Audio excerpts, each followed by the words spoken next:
This flight attendant believed she was in full control of the cabin, but within the next few minutes, everyone in business class would realize something very different, because the quiet passenger sitting in seat 3A wasn't who she thought he was. And the order she was about to give him would trigger a chain of events reaching far beyond this aircraft. It's funny to think about where people are listening from right now. Maybe it's late at night where you are. Maybe the sun is just coming up. Every now and then, I look through the comments and see how far these stories travel.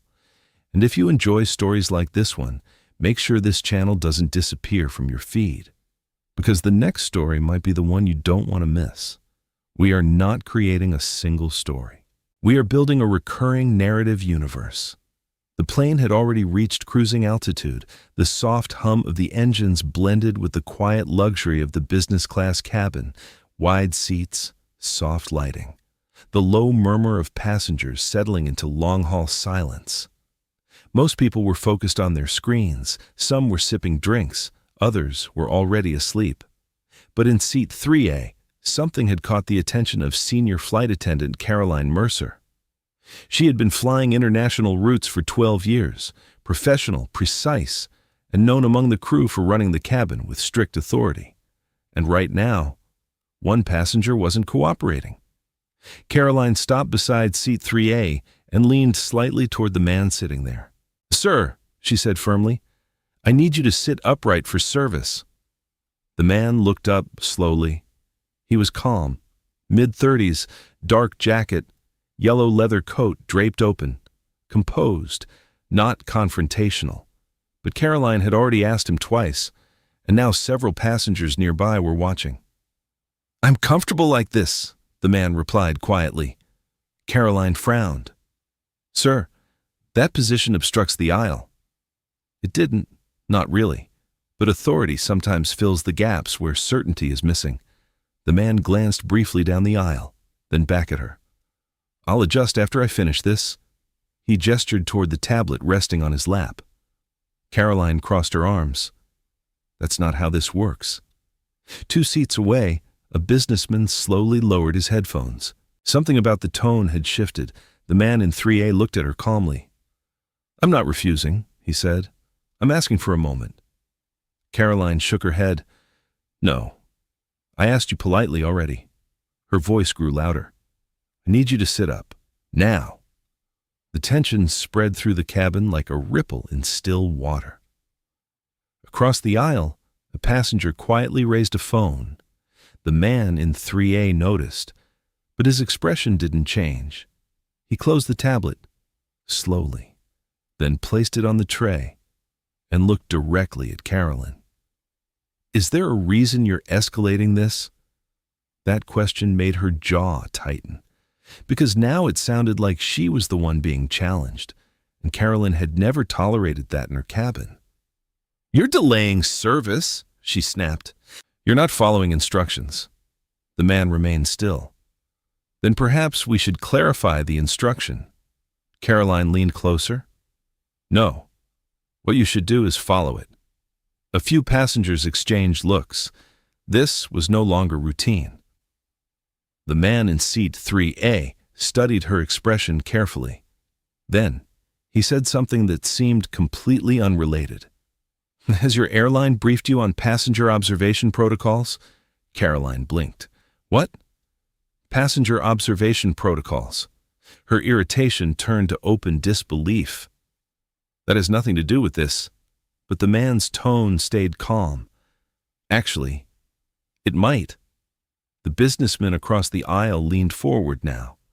Caroline's patience snapped. "Sir, if you continue refusing to comply, I will involve the captain." The man nodded slightly.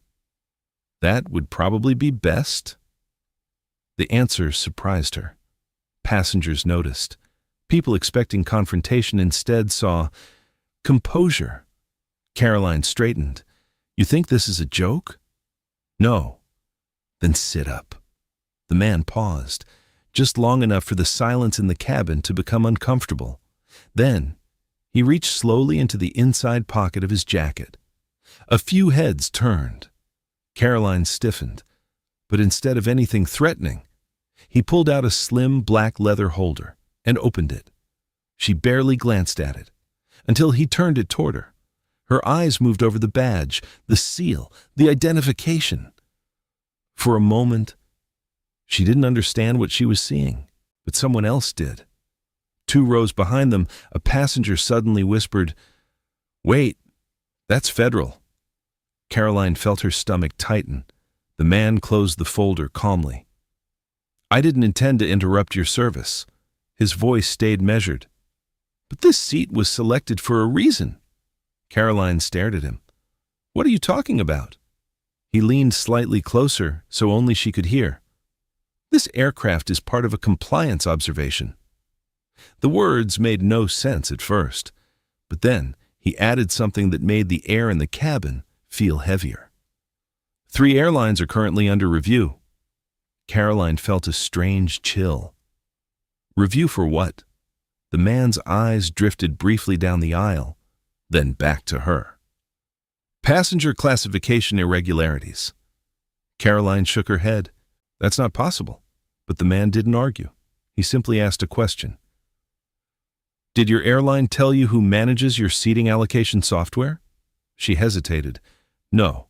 He nodded slowly. "That's what we've been discovering." Caroline crossed her arms again. "You're saying someone outside the airline controls seat assignments?"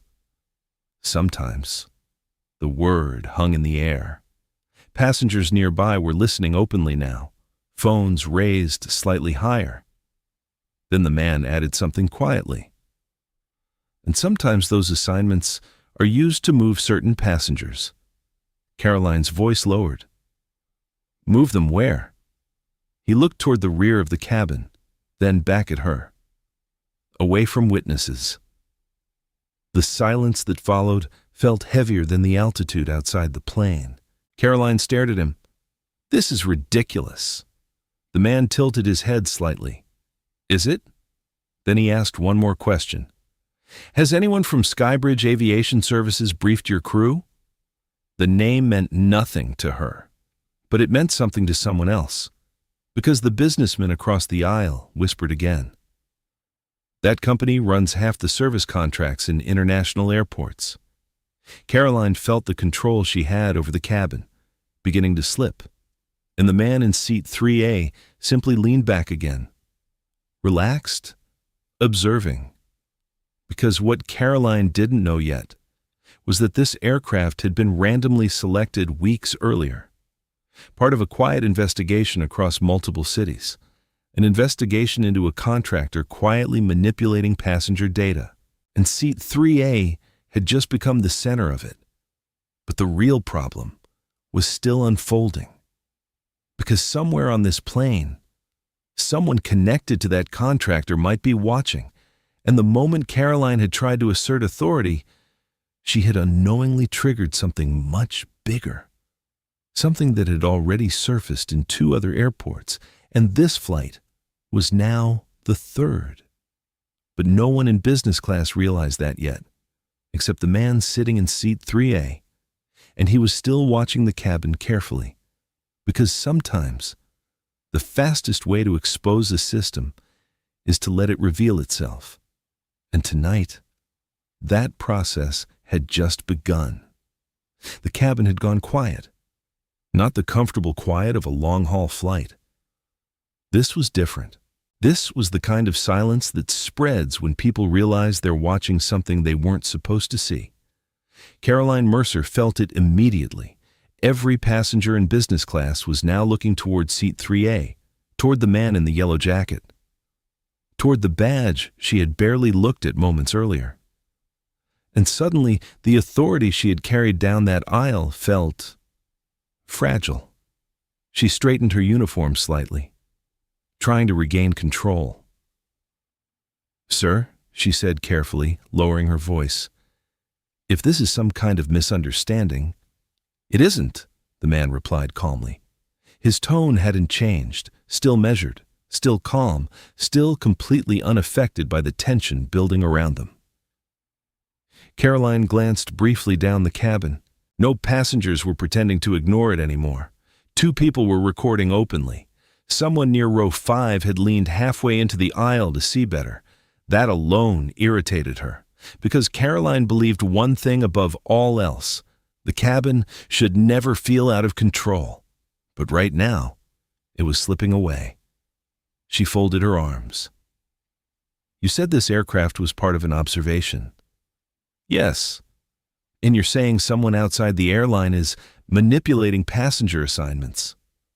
"Sometimes." "That doesn't make sense." The man leaned back slightly in the wide business class seat. "Most systems don't make sense when you first discover them." Caroline shook her head. "This airline has strict internal security." "I'm sure it does." Then he asked something unexpected. "Have you ever heard of a silent passenger relocation request?" She frowned. "No." "That's interesting." He glanced briefly toward the aisle, then back at her. "Because your airline received a briefing about them 3 months ago." Caroline's stomach tightened. "That's not possible." "Why not?" "Because I'm senior crew." "And yet no one told you." The words landed harder than she expected. Caroline felt a flicker of anger rising again. "You're implying something is happening on my aircraft." The man shook his head slightly. "No." Then he corrected her. "I'm saying it may already have happened." Across the cabin, someone whispered, "What does that mean?" The man's eyes briefly scanned the rows behind them, quietly observing, almost like he was mapping the room. Then he looked back at Caroline. 3 months ago," he said, "our division opened a compliance investigation." "Into airlines?" "Into contractors." Caroline frowned again. "Which contractors?" He didn't answer immediately. Instead, he reached for the glass of water sitting on the side table beside the seat, took a slow sip, then set it down again. The calmness of the movement made the tension worse, because he clearly wasn't worried, and people who weren't worried usually had a reason. Finally, he said the name again. Skybridge Aviation Services. The businessman 2 rows back sat upright instantly. "I knew it," he whispered. Caroline turned toward him. "You know that company?" "Everyone in airport operations does." The passenger shook his head slowly. "They handle logistics contracts in half the major hubs." Caroline looked back at the man in seat 3A. "And what does that have to do with seat assignments?" The man's expression hardened slightly for the first time. "Because Skybridge also manages external passenger classification tools." Caroline blinked. "What?" "Software systems airlines use to prioritize seating, upgrades, and manifest adjustments. That's normal. Sometimes." Then he leaned slightly forward. "But we discovered something unusual." Caroline waited. The entire cabin waited. And the man said quietly, "Some passengers were being moved, without airline authorization." The words settled into the cabin like a slow shockwave. Caroline felt the floor beneath her certainty begin to shift. "Moved where?" "Away from certain seats." "Why?" The man held her gaze. "To prevent them from hearing conversations." The businessman whispered again. "That's impossible." But the man in seat 3A shook his head. 2 airports, 2 airlines." He paused, then added something that made Caroline's throat tighten. "And this is the 3rd flight under observation?" Caroline felt a strange, cold sensation move through her chest. "You're saying someone on this plane could be manipulating the seating system?" "It's possible. And they would do that." "Why?" The man glanced down the aisle again. His eyes stopped briefly on a passenger sitting alone near the rear divider. Then he looked back at Caroline. "Because sometimes the easiest way to hide something," he paused, "is to control who sits next to it." The quiet murmur in the cabin grew louder, passengers whispering, trying to understand, trying to guess what that meant.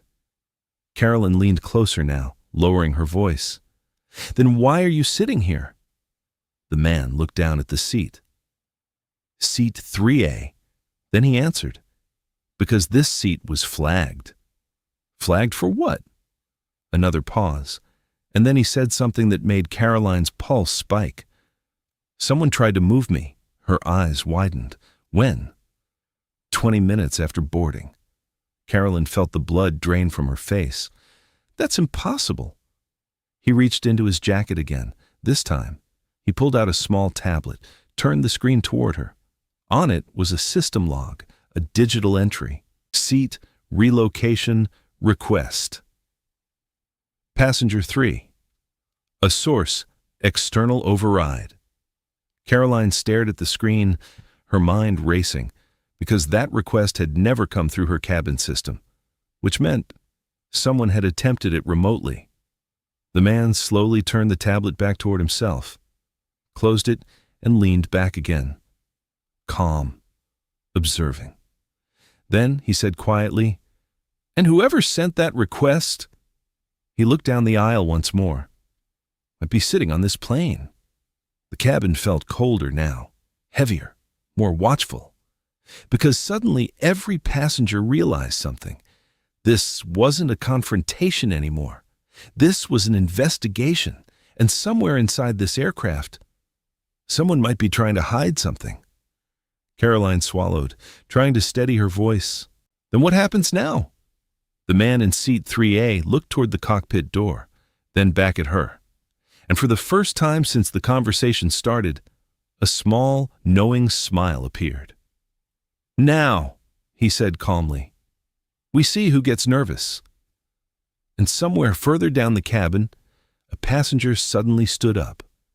But that movement was about to change everything. The passenger who stood up was sitting near the divider between business class and the forward galley. Seat 5D. Until now, he had remained completely quiet. No phone out, no reaction, no involvement. But when he stood, the entire cabin noticed. Caroline turned instinctively. The man was in his late 40s, gray suit, neatly pressed, expensive watch. And the look on his face wasn't anger. It was something closer to concern. "Excuse me," he said, stepping slightly into the aisle. His voice was controlled, polite. But the man in seat 3A had already noticed him, and his expression changed almost immediately, not dramatically, just a small shift in his eyes. Recognition. Caroline looked between them. "Sir, please return to your seat." But the man in the gray suit ignored her. Instead, he looked directly at the passenger in 3A. "You're making the cabin uncomfortable," he said. The words were calm, but the tone carried weight. Seat 3A tilted his head slightly. "Am I?" "Yes. You seem particularly concerned." A small ripple of whispers spread through the cabin. The gray-suited man took one more step into the aisle. "I think it would be best if you stopped discussing internal matters here." That sentence landed heavily, because suddenly, everyone realized something. The man from 5D wasn't just another passenger. He knew what was being discussed. Caroline looked confused. "What internal matters?" The man in the gray suit gave her a brief smile. "Just company business." But the passenger in 3A let out a soft breath, almost like he had been waiting for that exact moment. Then he said calmly, "Interesting." The man in the suit stiffened slightly. Caroline noticed. But before she could speak, the investigator in seat 3A slowly reached for his tablet again, tapped the screen, then turned it toward the gray-suited passenger. "Is that your employee ID?" The man's expression froze, only for a moment. But the entire cabin saw it. A few passengers leaned forward, phones raised higher. The gray-suited man forced a tight smile. "I have no idea what you're referring to." The investigator nodded. "That's fair." Then he turned the tablet slightly so Caroline could see. On the screen was a digital access record, a system login, remote access node, Skybridge Aviation Services, active session 22 minutes ago. Caroline stared at the display. Her stomach dropped. Because the access ID on the screen matched the passenger manifest name of the man standing in the aisle, seat 5D. The gray-suited man took a step back. The shift was subtle, but the investigator noticed instantly. "So you boarded with the aircraft systems already connected," the man in 3A said quietly. "That's efficient." The cabin had gone completely silent now. Caroline's voice came out barely above a whisper. "You work for Skybridge?" The man didn't answer. Instead, he looked down the aisle, toward the cockpit, then back at the investigator. "You're creating a misunderstanding." The investigator leaned back calmly. "Am I?" Then he added something that made the man's face drain of color. "We've been tracking your relocation requests across 3 airports." Caroline's breath caught. The investigator continued. "Frankfurt." A pause. "Atlanta." Another pause. "And tonight." He gestured gently toward the business class cabin. "This aircraft." The man in the gray suit's confidence cracked. Just slightly. But it was enough. Passengers whispered openly now, phones recording everything. Caroline felt her entire understanding of the situation collapse. "You were moving passengers," she said slowly. "Why?" The gray-suited man didn't answer, but the investigator did. "Because certain passengers were overhearing conversations." He looked toward the rear divider again. "Conversations about airport security contracts." Caroline felt the chill return. "Bribery?" The investigator met her eyes. "Among other things." The gray-suited man suddenly turned toward the aisle, as if considering walking away. But the investigator spoke again, and this time his voice carried enough authority to stop him instantly. "I wouldn't." The man froze, because suddenly the investigator was no longer just a quiet passenger. His posture changed. His voice carried command. "The moment you stood up," he said calmly, 3 compliance alerts were triggered." The gray-suited man slowly turned back. "What alerts?" The investigator gave a small, almost sympathetic smile. "The ones that notify Federal Aviation Security." Caroline's heart skipped. "Federal?" The investigator nodded. "An airline corporate oversight." He paused, then added one final detail. "And Skybridge's Internal Compliance Board." The man in the gray suit looked like the air had been knocked out of him. Because suddenly, he realized something. This wasn't just a conversation in a business class cabin. This was evidence, recorded by passengers, logged in federal systems, and now tied directly to his access ID. The investigator closed the tablet, calm again, measured, and the cabin watched in complete silence. The gray-suited man slowly sank back into his seat. Seat 5D, his shoulders slightly lower now, the authority gone. Caroline stood there for several seconds, trying to process what had just happened. Then she looked back at the investigator. "You knew he was here." The man in seat 3A shrugged slightly. "We suspected." "And the seat relocation request?" That confirmed it. Caroline exhaled slowly, because now she understood something she hadn't realized before. Her confrontation earlier had accidentally triggered the exposure. If she hadn't pressed the situation, the man in 5D might never have reacted. The investigator noticed the realization in her eyes. "Sometimes," he said quietly, "systems expose themselves when someone pushes back." Caroline nodded slowly, still stunned. Passengers were whispering everywhere now, phones still recording. But the investigator had already leaned back into his seat. Calm again, quiet again, just another passenger in business class. Except now, everyone knew he wasn't. Caroline glanced down the aisle one last time, then back at him. "Is this investigation over?"